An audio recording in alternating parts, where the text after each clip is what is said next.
I am writing this to you, not for your own curiosity, but to satisfy my own, and as a means to remember more of that day, to maybe help soothe the pain I've carried all this time. Journaling, after all, is a good way to deal with trauma. So more than storytelling, I consider this an exorcism of a demon. A demon born 10 years. Right. My nightmare begins in Sarah's laundromat. How stupid. The bell above the door rattled as the glass doors shut behind us. Middle-aged women with pink hair curlers looked up from their wrinkled magazine, rolling their eyes as we ran through the aisles of the laundromat. Henry went for the vending machine. Stephen pulled up stools to the corner arcade cabinets. Aren't you two gonna help? I asked, lifting a basket of reeking clothes up to a washing machine. Neither listened. Henry just walked back, holding in his thin arms a whole cornucopia of Cheetos and Starburst and chocolate. I always wondered where it went. Never got to ask. Stephen kept himself glued to the mirrors, patted down a seat for Henry. I stood and tiptoed over to the machine, piling black smudged sock after black smudged sock, filling the machine to its seeming rim, slamming down the cover and putting it to whatever made the most noise and bustle, and the machine roared, fidgeting in its bolted slot, like all the others, just rows of washing machines grayed with use, metal peeling off their edges as they shook along the wall or against each other. Women wheeled baskets with giant poles, staring at us three with the absolute look of death on their faces, dark ringed eyes and sagging jowls. I went towards the arcade cabinet, stopped. A television in the corner of the room beeped, staticky, in constant rhythm. Emergency report. A missing child, suspect still at large. No details. I looked up, watching the television break to static. The janitor walked out from the back room, sighing, broom still in his hand. He went up to the machine and gave it 2 slaps, back to Cooking with Miranda on Channel 5. The janitor turned, a vulture-looking fellow. One that even after coming here for 6 years, I'd never gotten to learn the name of. He tapped the floor with his broom. "You 3 again," he sniffed. "Didn't you see the news? Where's your mom's?" "None of your business," I said. "Fuck if I care then." He waved with that I don't get paid enough attitude, retreating to his nest in the back. All to my sides were the possessed washing machines, shaking along the white tiles, possessed with fury. This was just another Saturday, spending an overcast morning with an arcade machine and yawning old ladies and the buzzing of laundry. I sat down next to Stephen, reaching down into my pocket, past a firework, more on that later, and deep in a pool of quarters. 1 down the hatch, 2, 3. I must have spent an hour sitting there, with Henry eating to my side. I threw my head back, slapping one of the joysticks around. My laundry had been done 20 minutes ago. "You always pick Blanca, holy fuck," I said. "And you always lose, Al," Stephen said. My turn. Henry poked his head between us. My stool wobbled. "You don't even have any quarters," I said. "1 more. "You want to keep losing?" Stephen smiled. He was my age, 13, and of my sensibility. At least I'd like to think. Stephen was the type of guy who always wanted $5 if I had 4, who wanted 2 bags of chips if I had 1, who wanted twice as many games and twice as many friends as me. And to be honest, I was like that too. So naturally, we gravitated towards each other. And naturally, we hated each other too. "Tell him it's my turn, Steve." Henry looked to Stephen, pouting. "Just wait 1 out, Henry." Stephen licked his lips and leaned into the screen. "Yeah, 1 more." I pressed down on the buttons, almost punching them with the side of my fist. "Come on," Henry said. "Shut up," we both said with our bodies inches away from the screen. The tension of gears and metallic and plastic creaking as the joysticks went every which way, the laundry spinning and groaning with a bin full of clothes, a janitor moving up and down the aisles with lethargy, just to punch the side of an air conditioner rattling and blowing hot air. Old mothers gossiping, dogs barking, muted car honks between the windows along the building. It should have been a normal Saturday. Fuck this, I leaned back. This is boring. Oh, now it's boring. Stephen turned to Henry. We do play the same thing every day, I said. Play the same game, laugh at the same jokes, act the same way. It's not my turn yet, Henry moaned, stuffing his face with a fistful of chips, hands bright orange. I'm tired of this, I said. He says he's tired of this, Stephen laughed to himself. Yeah, and what? And what?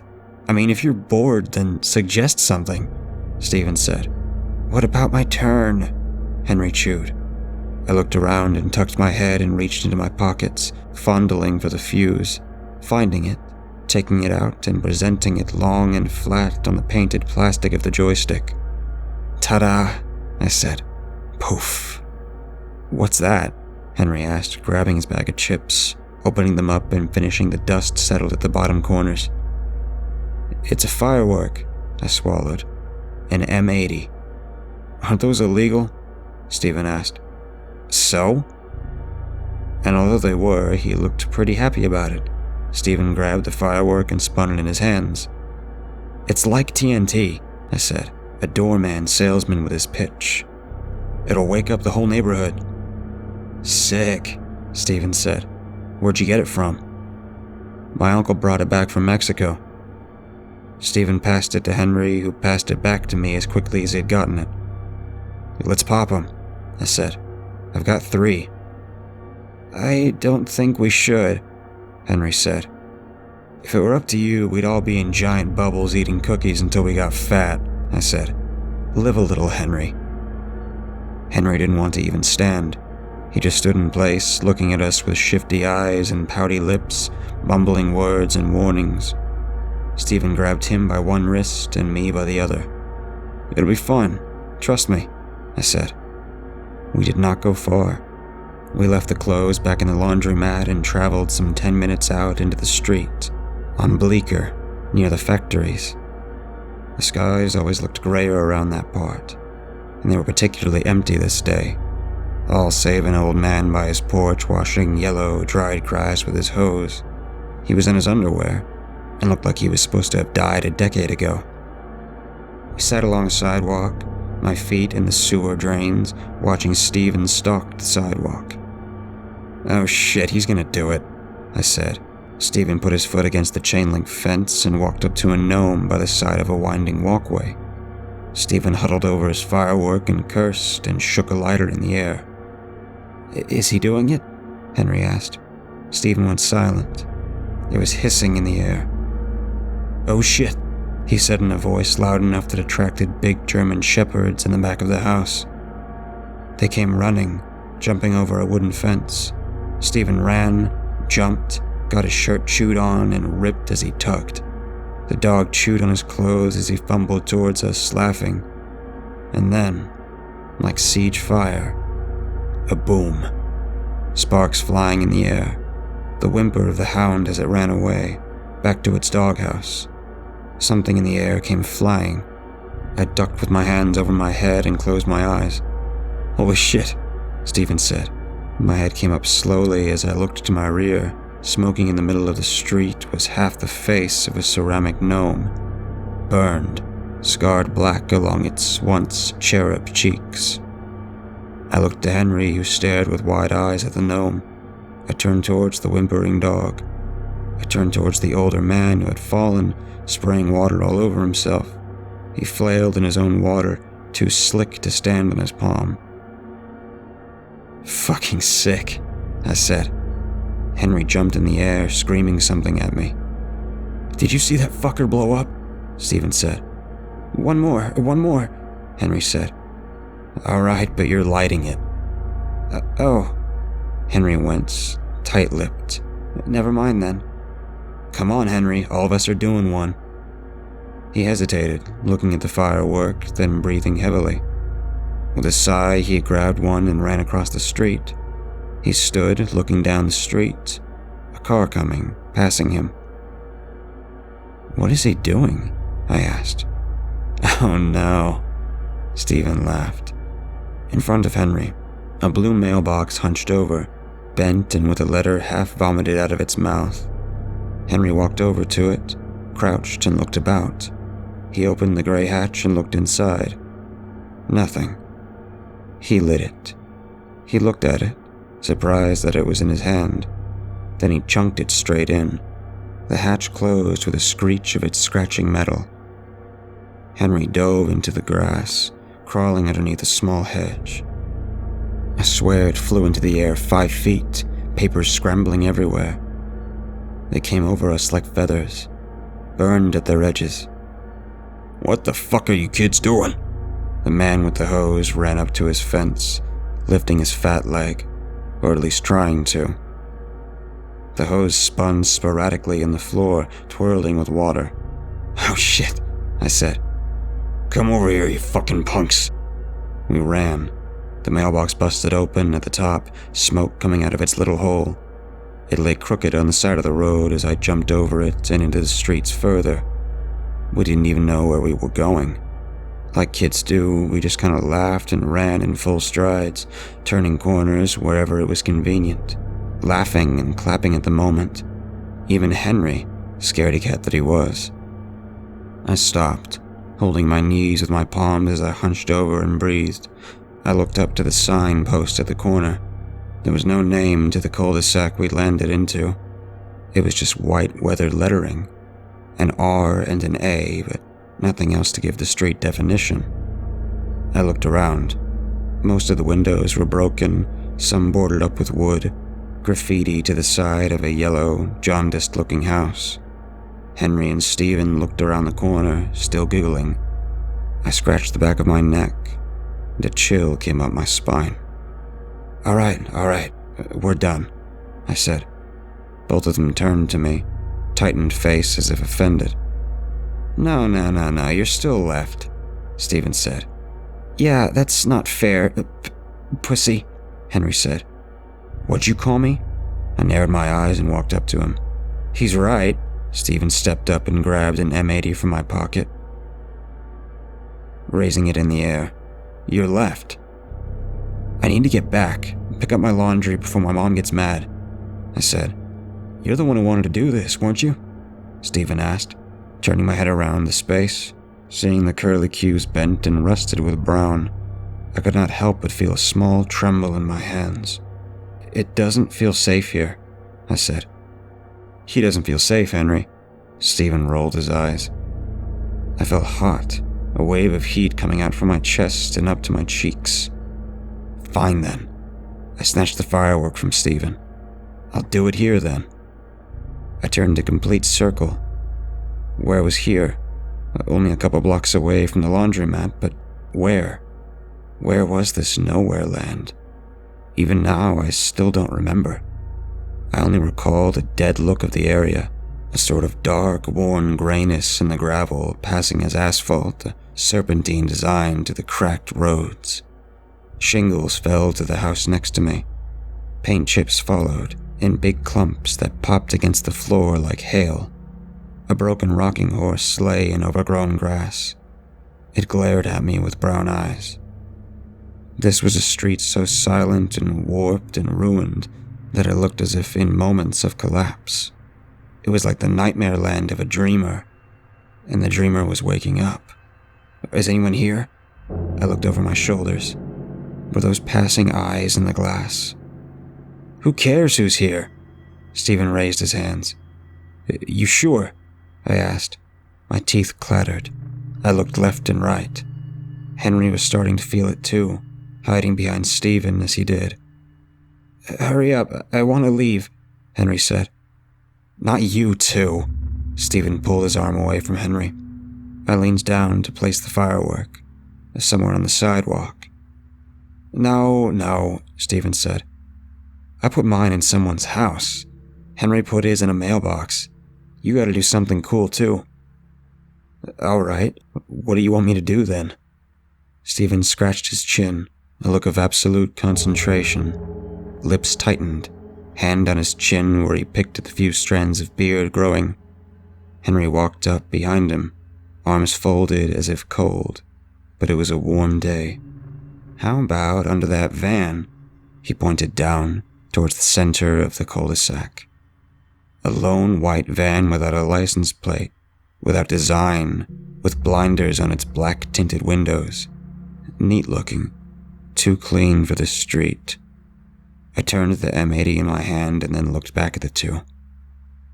I'll blow it up, I said. That's the point, right? Stephen laughed. I'm not doing that. Pussy. I'm not doing that. Loser. No, I said. I'm not. I'm not. Then why the fuck did you even bring those fireworks? Stephen tilted his head.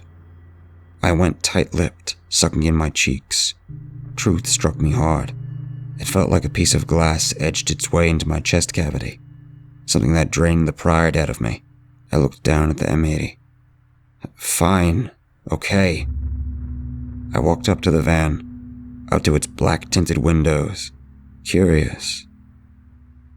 I couldn't see a thing, so I knelt down towards the wheels where I eyed the perfect spot to put the firework, right behind the front tire.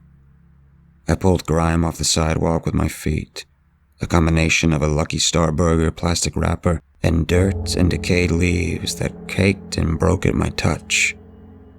Brown goop seeped out of the clusters. It made me gag.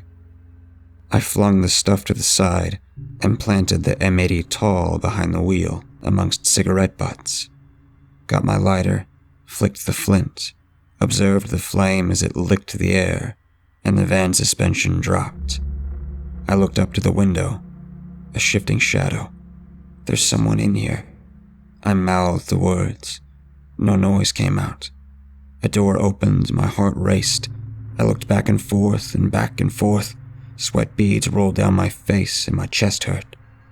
Just do it, pussy, Stephen screamed. I heard the person behind the van groan and mumble. I lit the firework and turned to run. Then I squeaked, curled, and turned. A black spotted arm grabbed my wrist. Something crooked and long and bony. Something beyond the burning fuse. What's wrong? Stephen asked, coming forward. I pulled, and the arm pulled back. I kicked, and it dragged me closer, pulling my cheek into the textured wheel. Let go, I said. Oh shit. Stephen started to turn to run. Henry was already crying. The fuse kept going, moments away from the explosion. So I reached forward to his black-spotted finger and bit hard enough to feel the grit of bone hurt my front teeth. The man made no noise. Nothing save a small chuckle. The hand let go. I sprawled and tripped and kicked away, back to the sidewalk. The M80 went off. With such a concussion that my ears went deaf, and though I opened my mouth and I was not sure I was screaming, no voice was discernible. It was one note of static beep. I ran, hearing coming back to me as if lifting my head through a water surface. I stopped at the corner and turned, mouth agape in awe. The van lit up and its alarm system blasted in bright, beeping anger. Yellow monster eyes flashing. And in front, hunched over, though still very tall, I saw him. A white-garbed man, perhaps painter or carpenter or priest or asylum runaway. Crooked-looking, taking off his cap to observe his car. He turned, a giant black blotch across his chin and neck, the spot the devil must have touched him. The Dalmatian man. He looked at me and me at him, and he smiled and waved, which at the time I believed to be a goodbye, and that now I wish it was. I spread the pleated window curtains with my fingers and peeked outside to the front of the house. You're still worried about him? Stephen asked. You didn't see him. Eyes scanning across the empty streets. You wouldn't be scared unless you saw him. What about you, Henry? What do you think? I don't know. I got scared when Al got scared." Henry wasn't even looking. He carried his head with one hand and flipped through manga pages with his other. A copy of Berserker in black leather that from the window looked like a demonic tome. A Necronomicon. A satanic Bible. I went over and took it and put it back on my library, tossed somewhere in the mess of papers and figures. It was a messy room, the floor covered with blankets and an air mattress and pillows. The oak tables were pushed in, closer to the center and stacked with VCR tapes, my Super Nintendo, tube televisions. It looked like a NASA station, just a mess of techno-gizmos and papers and triad workers glowing with the screen glare of television monitors. "I was reading that." Henry's face dropped. "This is serious," I said. "You should have seen him." "Was he mad?" Stephen asked. "No." "Does he know who you are?" "How could he?" "Then what's the problem?" Stephen said. "I don't know, but I just know there's a problem." "Who cares?" Stephen leaned back on my bed. He looked over to the television where some rerun played and where static cut the screen straight in half. It was my taping of Cowboy Bebop. A crackle of black and white discoloration on the bottom half came up. Stephen made a sound like a leech suckle and leaned over and slapped it on its side. It was fixed, but the sound went off. A fan blew quietly overhead. My curtains rattled with the gust. "If you didn't want to get scared, you shouldn't have bombed his van, dude," Stephen said. "You guys made me." "How'd we make you do that?" Stephen asked. "You're the one who brought out fireworks in the first place." "Yeah, Al," Henry said. "Shut up, Henry." "You shut up. Don't get mad at him just because you're scared." Stephen cut between us, torso leaning down from the top of the bed. "I'm not scared." "Then why'd you ask us to sleep over?" My mom isn't home. I thought we could just chill out." "Chill out," he says. Stephen turned to Henry. "He just didn't want to be alone." "If you don't want to be here, you can just leave." "Well, all right by me." Stephen opened the door. He went halfway out into the dark hall. I fidgeted in place, watching as Henry stood and wiped his sniffle and started out to follow Stephen. I bit my lips. Outside, a branch hit against the stucco walls. Cats hissed, two of them fighting in the alley below. My wooden table creaked, a notch or nail popping under its aged legs. The television sounded warped, the anime almost demonic in its creepy sound. Okay. I ran past them in the hall, putting my hands across to block the hall. A picture of my mother slanted off its nail. She'd fix it after graveyard shift. "What?" Stephen smiled. "I'm scared." My legs shook. Come on, just this night." "All right, but we want pizza. Don't we, Henry?" Yeah, pizza." Henry's eyes grew. "With pineapple." "Gross," Stephen said. I closed my eyes and sighed. I looked into my pocket for money I knew didn't exist. And I knew I'd have to steal some from the emergency fund. And I knew I would get yelled at. And I knew I would do it anyway. Anything to not be alone. Anything to just distract myself from the idle sounds of the apartment. The first few hours of the night, up until midnight, were the easiest. Hearing the noises of animated people around me distracted my attention. Because if I wasn't distracted, I'd go up to the sofa and peel the curtains and look outside. I just wanted people and noises. Hearing my neighbors scream and bang the walls so hard the picture frames fell. Hearing the honks of cars on the main streets below me. Hearing those two idiot friends laughing. All of it was comforting in its annoying way. Around 10 at night, there was a knock on the door. I stood on my chair, feeling the top of a kitchen cabinet for the secret stash. A little aluminum cookie box where my mother kept her money. Another knock, harsher. "What's that?" I screamed out. "Pizza guy." Stephen walked into the kitchen, leaning against the wall. "You go get it." "Really, dude?" Really? I held a 20 out. My hand quivered. He rolled his eyes and plucked the bill and went out of the kitchen, into the living room and into the small foyer. The door opened and slammed. I looked outside through the window, eyes wandering to the parking lot. A white van. My body went cold. Was that the same van? The same person? Henry? Stephen? I kept my hand on the curtains, keeping them peeled, keeping the van within the view of the small opening. Stephen, I said. No word. The lights went out. Stephen? My eyes blinked to the sudden darkness. I looked back and forth between the window and the entrance to the kitchen. I let go of the curtains, wandering, touched the walls with my fingertips, took apprehensive steps. I hit my toaster and knocked it over. Fuck. I went stiff, breathing heavily and loud. My heart hammered in my chest, my fingers growing numb and pulsing. Henry? Hello? Hello? I turned the corner, reaching my hand for the spot I remember the light switch to be on. The cold touch of plastic and something else. Flesh. A grip that closed on my index finger. Fuck! I fell, scrambled, dragging myself back until I hit the table and then hugged the legs. The lights turned on. Stephen stood there, pizza in one hand and the light switch with his other, grin on his face, smug and wide. You fucking asshole! I slapped the tile floor with my palm. You fucking asshole! Did I get you? Stephen asked. Henry walked in, cookie in his mouth. He chewed loud.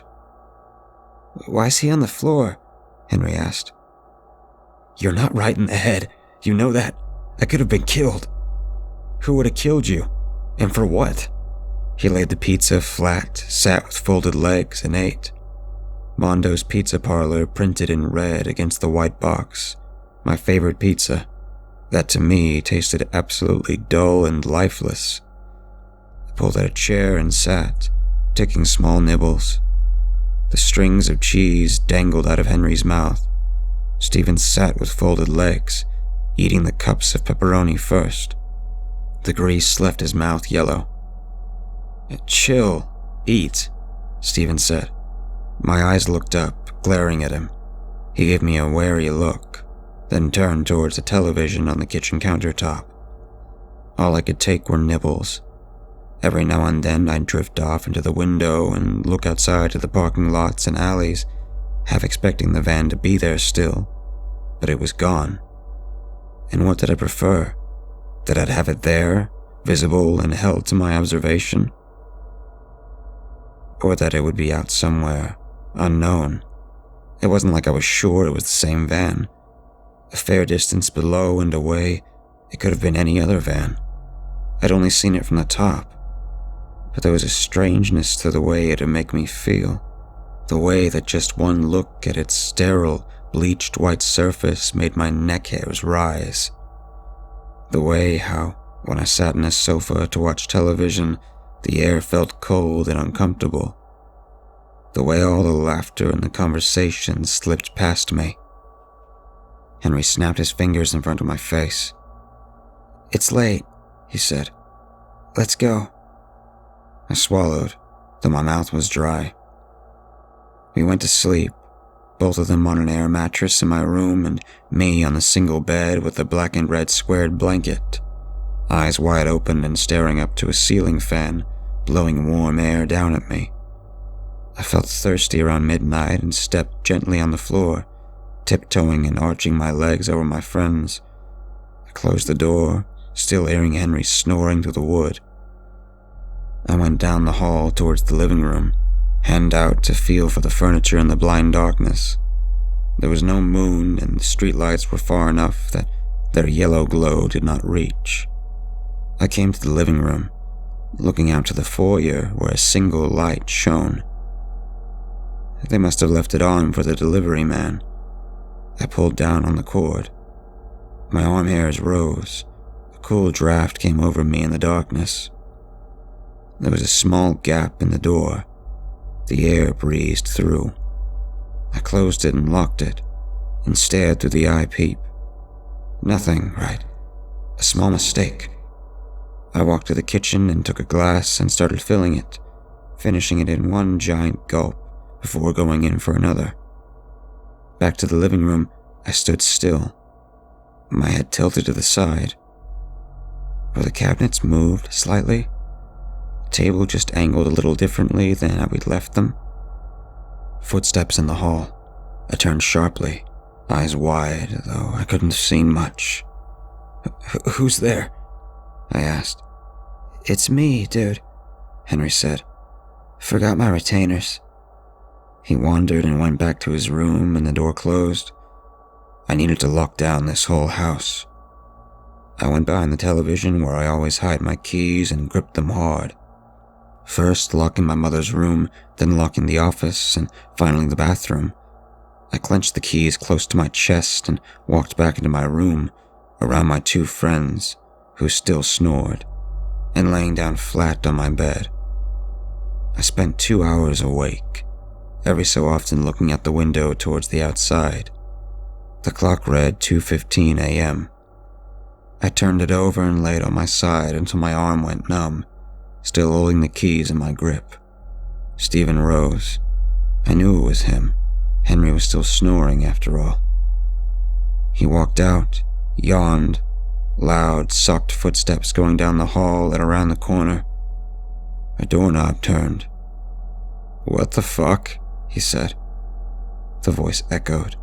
It's locked, man. Right. Shit, you need the key. I fumbled out of bed and started walking down, stepping over Henry, who grumbled. You need the key. I'm sorry. With a fast pace, almost sliding across the floorboard. What's wrong with you, man? Stephen asked, still turning the knob like it had unlocked itself with enough stubbornness. I went through the key ring, flipped through each one and finding the small one. Taking it out from the others. He snorted and looked at me with puffed eyes. If you didn't want this, you should have never played that stupid game. You know that, he said. I know. I handed him the key. Everyone will laugh at you at school if they saw you like this. Stephen said, You're afraid of a painter. A painter? I don't care. I know he's here. I saw his van outside earlier. You what? He shook his head and unlocked the door. I saw his van outside. I swear, I said. Behind the door, the toilet bowl splattered and a coke-fueled torrent of piss roared. There's like 100 white vans in this city, and you know for a fact you saw his, he asked. The piss spittered off into a few drops. I put my head against the wall. It hurt. My eyes hurt. My chest hurt. Yeah. I tapped against the wall with my skull. Yeah, I know. It sounds fucked, but it's true. Stephen walked out, face drooped and bitter looking. It doesn't sound fucked, Stephen said. It sounds like you're insane. I looked up, hostile eyes staring at him and narrowing. Just give me the key. I held my palm out. Am I a prisoner or something? Give me the key, I said. He clenched his jaw and tucked it into his lip, making a puckering sound like a small pop. All right, that's it. I'm calling my mom to pick me up. Fine, I said. Just give me the key. Here's your fucking key, man. He dropped it on the floor and went for the living room. I went to my room, onto my bed, feeling the heat rise up in my cheeks. Your fucking phone doesn't work, dude, I heard Stephen scream in the living room. Keep trying then. I went over to the bed and pawed the mattress, feeling for the keys to the blanket or the sound of the rattle. Odd. Nothing. The keys weren't there. It's cut, dude. I don't hear anything but a beep. Stephen screamed again. I heard him slam the receiver down, then lift it, just to slam it down again. I kept palming, kept looking. Stephen walked down the hall holding the phone. The cord is cut, dude, look. He stopped in the doorframe. I turned back briefly to him. Stephen went statue-like. What? I looked back to the mattress, turning over the blankets and the mattress. The air carried a cold touch. Henry rustled in his sheets. The curtains fluttered, but the windows were closed. Stephen mumbled words, inanities. I turned back to him, still red in the face. "The fuck's your problem?" I asked. "Did you break my phone or something, man?" He wasn't even looking at me. His eyes were just wide and looking past me into the corner of the room. "What?" I asked. He lifted his finger, and I turned around. He was hard to discern in the dark. It was like staring at a textured shadow, something warping darkness itself. I could not notice it at first, yet could not look away. And as my eyes widened, as I stepped back, tripping over the mattress, I saw it blink. One eye blinked, the other delayed. "Hi," the Dalmatian man said. I ran out. Henry rose from his bed slightly, rubbing his eyes. Stephen went down the hall. Both of us closed the bathroom door and locked it. We retreated to the corner. The bathroom key shook in my grip. The phone shook in Stephen's. "Can he get in?" Stephen asked. "No." I raised the key to him. "I don't." The doorknob turned and we screamed. It turned and turned. A slam at the wood. It felt like the whole house quaked. We screamed, passed beyond the point where the turning stopped. We stopped, and at that brief moment heard Henry.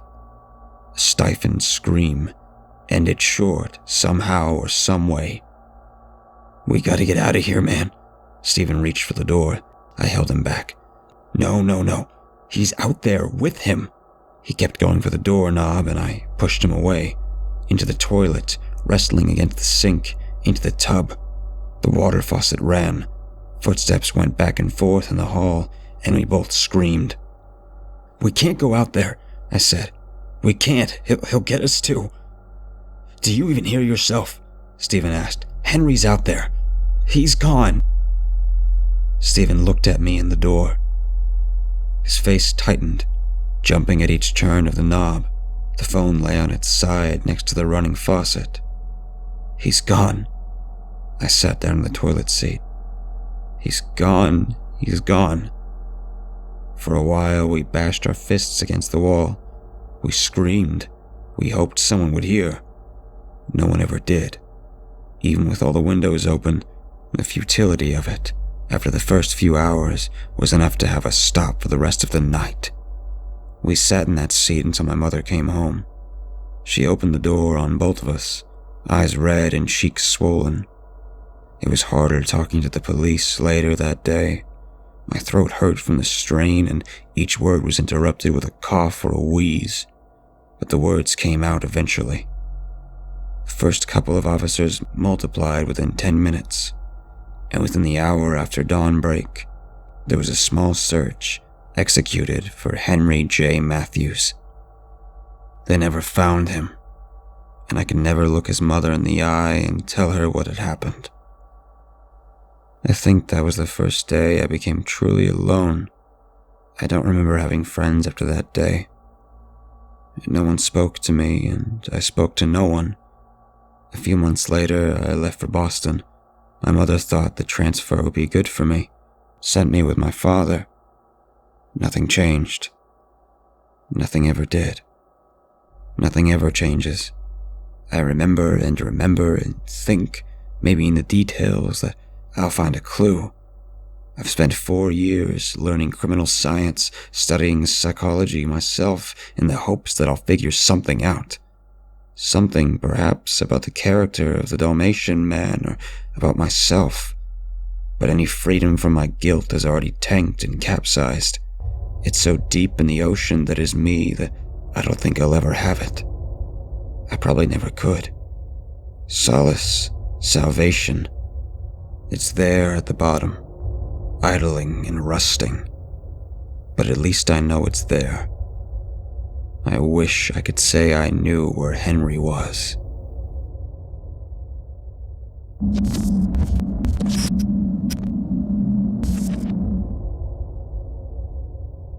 Okay, so this might be a long story, but I feel like people need to hear this. They need to know this. This is cult related, specifically the Heaven's Gate cult. If you think the name sounds familiar, it's because a few years ago, in 1997, following an anonymous tip, myself, along with my fellow officers, entered a mansion in Rancho Santa Fe, an exclusive suburb of San Diego, California, and discovered 39 victims of an apparent mass suicide. The deceased, 21 women and 18 men of varying ages, were all found lying peacefully in matching dark clothes and Nike sneakers, and had no noticeable signs of blood or trauma. They had all ingested a lethal mixture of phenobarbital and vodka, and then laid down to die, hoping to leave their bodily containers and enter an alien spacecraft and pass through Heaven's Gates into a higher existence. However, more disturbing is what they found in the basement: the decomposing body of a teen girl, a small leather journal in her arms. The diary began as a private expression of her thoughts.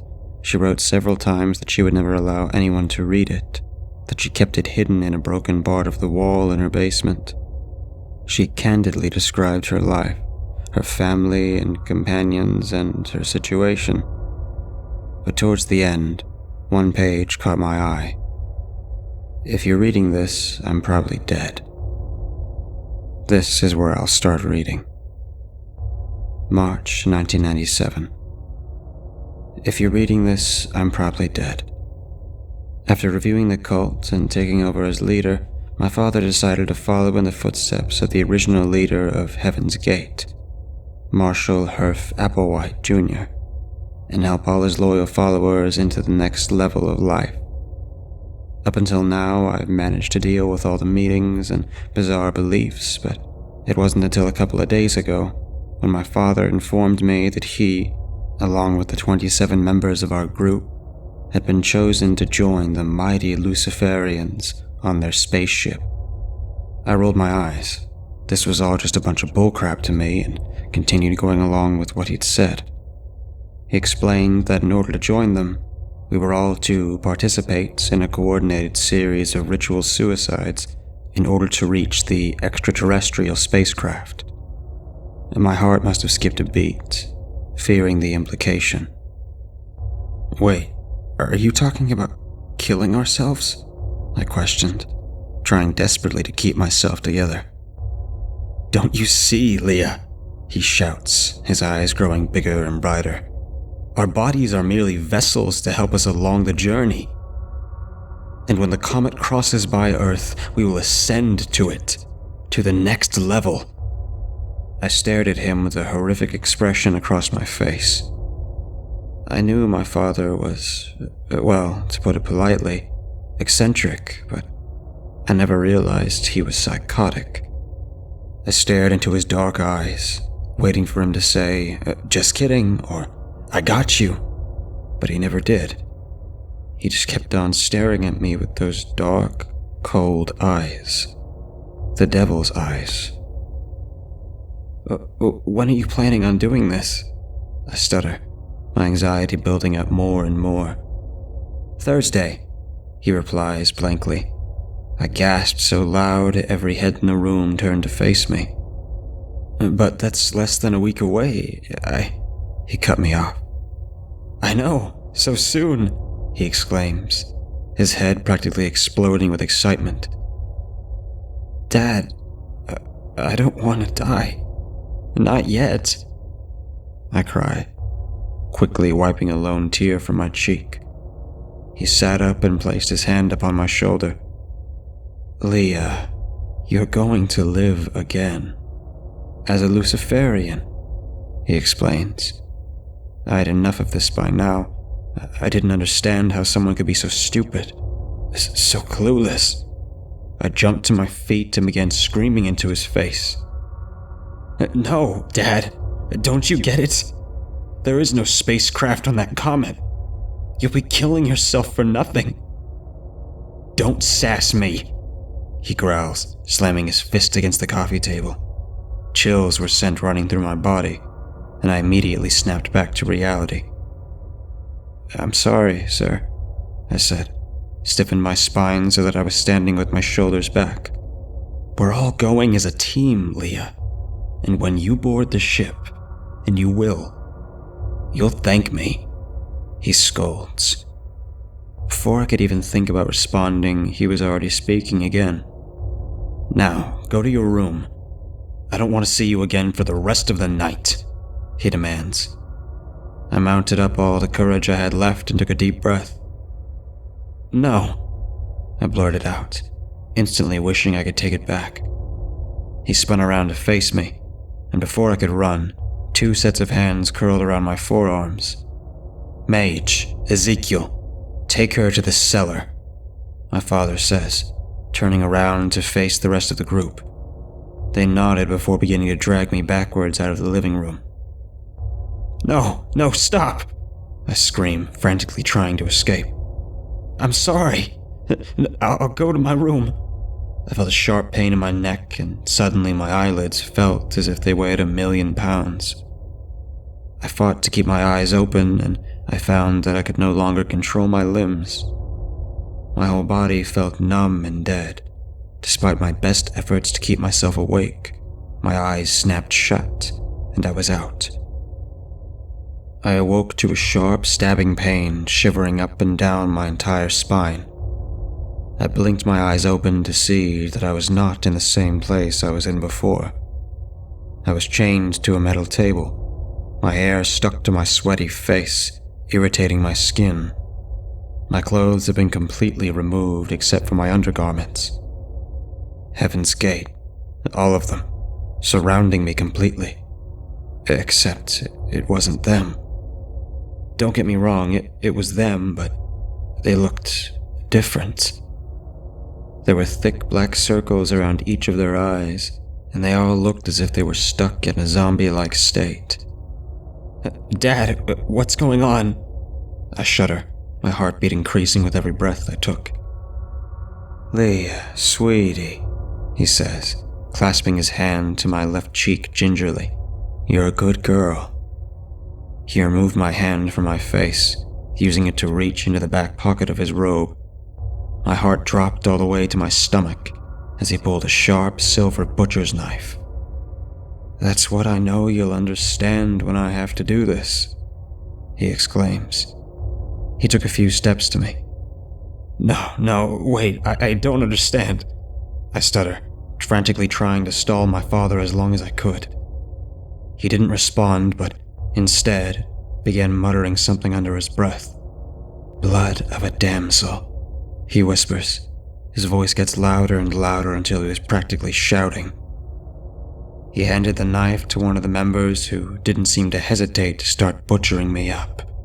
Without any warning, he drove the tip of the knife straight into my stomach, just the surface. My back arched up, and vomit exploded from my mouth. I screamed in pain as he continued forcing the blade through my stomach, carving a shape into my belly. I'm your daughter, I scream, tears streaming down my face. He didn't budge. I clenched my eyes shut as the knife continued to carve up my belly. Blood began pouring out uncontrollably. It leaked down my legs and spilled out onto the ground. Suddenly, they began chanting. All hail the Luciferians. All hail the Luciferians. Over and over they chanted until my ears felt like they were going to start bleeding. One by one they began dipping their hands in my blood, intensifying the pain by 100%. All hail the Luciferians. All hail the Luciferians. Their voice faded completely. I could no longer hear. Then my vision depleted. It was all turning into nothing. One by one, I was turning into nothing. My heart slowed and I no longer felt the need to breathe. My eyes rolled up before closing one last time. I sat up, gasping. Dried blood coated my abdomen and legs as my stomach was extremely swelled and bruised. Blood was trickling out, mixed with blood that was already dried. Piece by piece, the contents of the night came flooding back. A fleet of questions filled my mind. How am I alive? Where is everybody? Why am I no longer restrained? Wait, I'm no longer restrained. I quickly looked down to my feet that were, along with my hands, no longer bound. They must have assumed I was dead, thereby no longer a threat. At that moment, I decided I was in control of my fate. Not God, not my father, only myself. I mounted up all my courage and energy I had left in my body and stood up. Jumping to the ground, I aimed to land on my feet, but fatigue wouldn't allow. I landed flat on my knees, sending waves of indescribable pain through my entire stomach. I sat there for a minute, clutching my aching belly. I never knew something could hurt so much. It felt worse than the time I had fallen off my bike and broken 4 bones. A distant door slamming snapped me back to reality. I regained just enough strength to continue. I crawled to the staircase and pulled myself to my feet. I felt unbelievably weak. I'm not going to die today, I mutter, slowly pulling myself up towards the door. Once I reached the top, I wrapped my hand around the knob and twisted with all my might. It took all my strength just to turn it a few inches.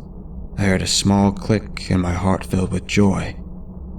I turned the knob once more and I pushed the door open.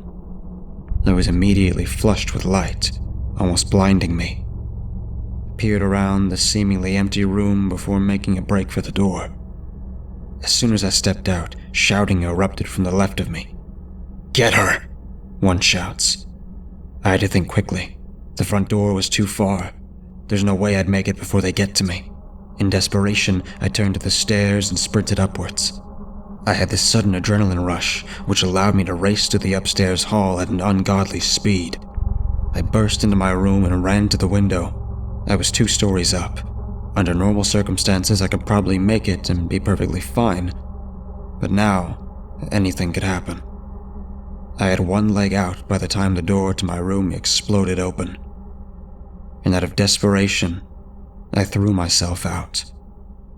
There are no words to describe the fear I was feeling. My stomach seemed to float all the way up to my chest, and my heart was throbbing. All the air was knocked from my back as my back slammed hard against the concrete floor. As I regained my breath, all I could hear was ringing.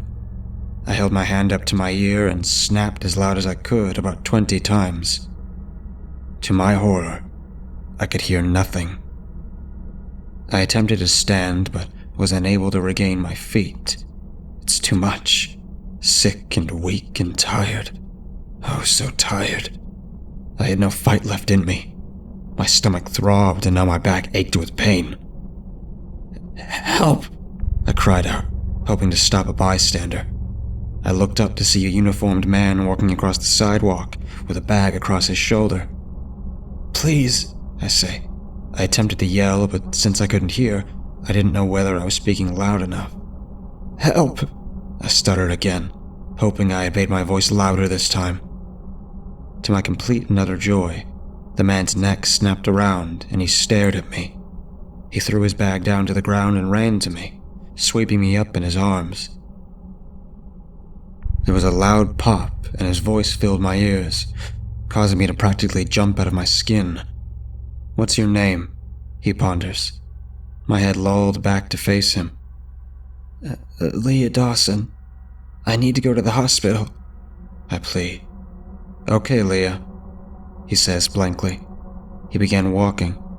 I expected him to start towards town, but no. He seemed to be walking in the direction of my house. Where are you going?" I stutter. "Why are you trying to fight your destiny?" the man asked. My heart sank. What?" I questioned. He didn't respond to my question, but instead just quietly rambled to himself. It all sounded like gibberish except for one word: Luciferian. My stomach dropped as I realized what was going on. "Let me down! I'm fine!" I cry, trying to escape the man's arms. He ignored my desire and continued trudging down the stone path that led to my house with a blank, zombie-like expression on his face. That's basically it. I'm back in the basement now, chained to the water heater. It's quiet upstairs. I've lost track of time. The days seem to go on forever. I'm so hungry. I just want it all to end. Anyway, I have to go now. I can barely keep my eyes open.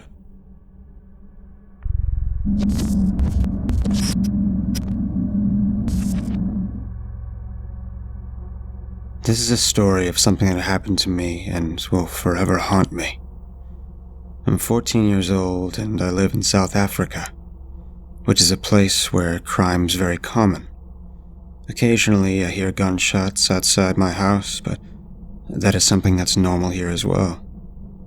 I live in a big house with security cameras everywhere and motion detectors.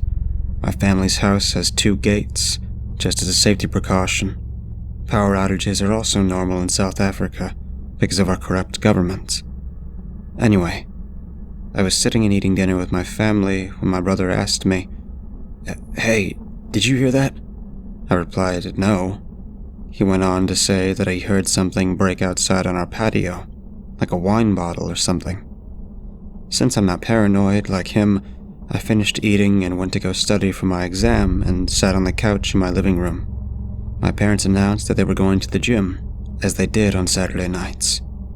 So I said goodbye to them and carried on working. As I was working, I heard a crash from outside, near the patio, like my brother said. What happened next sends shivers down my spine to this day. My brother walked into the living room looking panicked. I've never seen him so scared in my life before.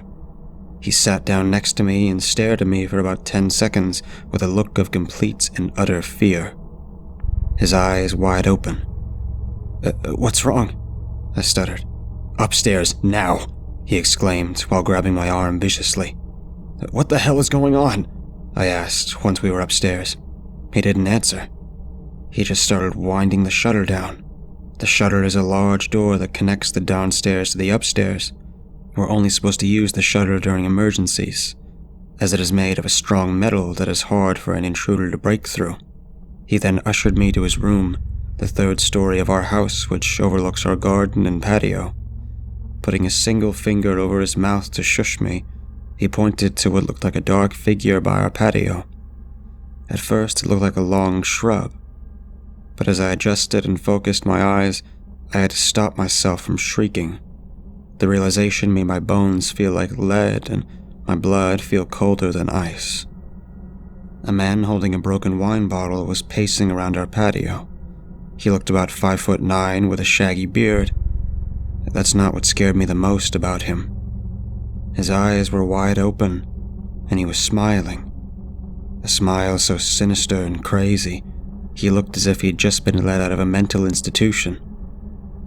Who is he?" I started saying. Big mistake. The man turned to us and looked directly into my eyes with that same agonizing, crazed look that gave me goosebumps. He then started to run.